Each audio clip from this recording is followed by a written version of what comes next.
টাকা 40 টাকা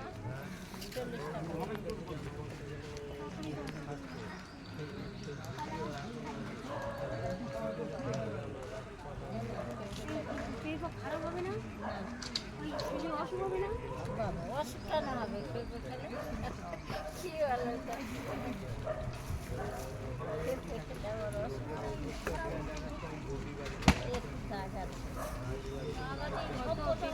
না কত দিয়ে নিল